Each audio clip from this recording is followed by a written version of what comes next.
Je me laisse guider par mon intuition.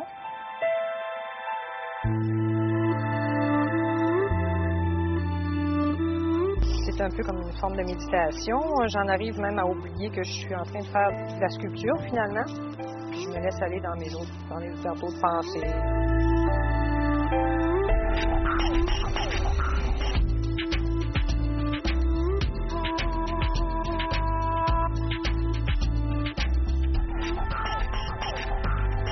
J'ai essayé toutes sortes de médiums comme le plexiglas, le modelage, la terre, la soudure, même la soudure au gaz, tout ça. Puis finalement, je me suis retrouvée plutôt tournée vers la fibre.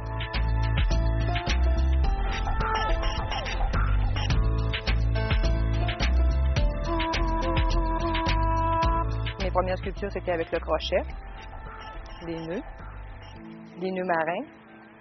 Puis ensuite, de fil en aiguille, comme ça, j'ai essayé aussi d'autres techniques, comme le crochet, le tissage et les techniques de torsade aussi.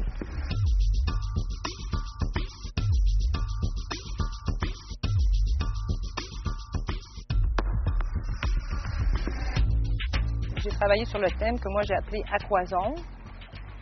Puis aquazone, c'est ma fascination pour les paysages marins, tout ce que ça représente finalement, le côté mythique, sirène, monstre marin, récif corallien.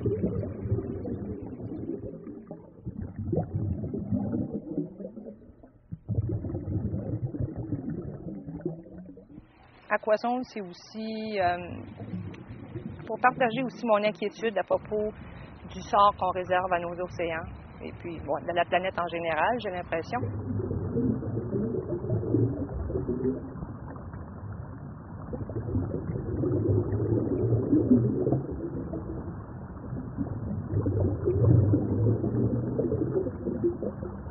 J'ai utilisé les tons noirs et blancs seulement parce que pour moi, ça représentait la vie et la mort. C'était pour symboliser peut-être les récifs coralliens qui ont déjà existé, mais qui maintenant sont en voie de disparition. Alors, je ne sais pas si ça peut être perçu comme ça, mais moi, quand je le fais, je lui donne cette intention-là.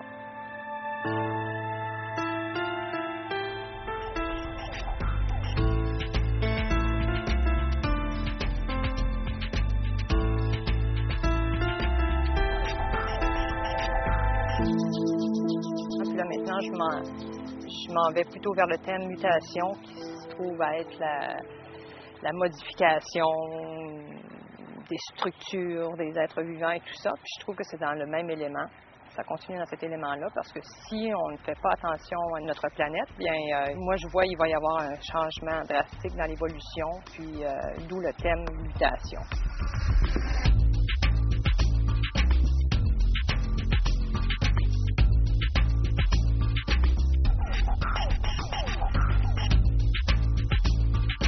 Là, je vais introduire la couleur, puis je veux introduire d'autres types de fibres, des fibres synthétiques, des fibres, des matériaux de recyclage, comme j'utilise aussi le papier d'aluminium de différentes couleurs que je colle et que je réutilise en fait, parce que j'ai dans mon objectif aussi de recycler des matériaux pour faire les nouvelles pièces.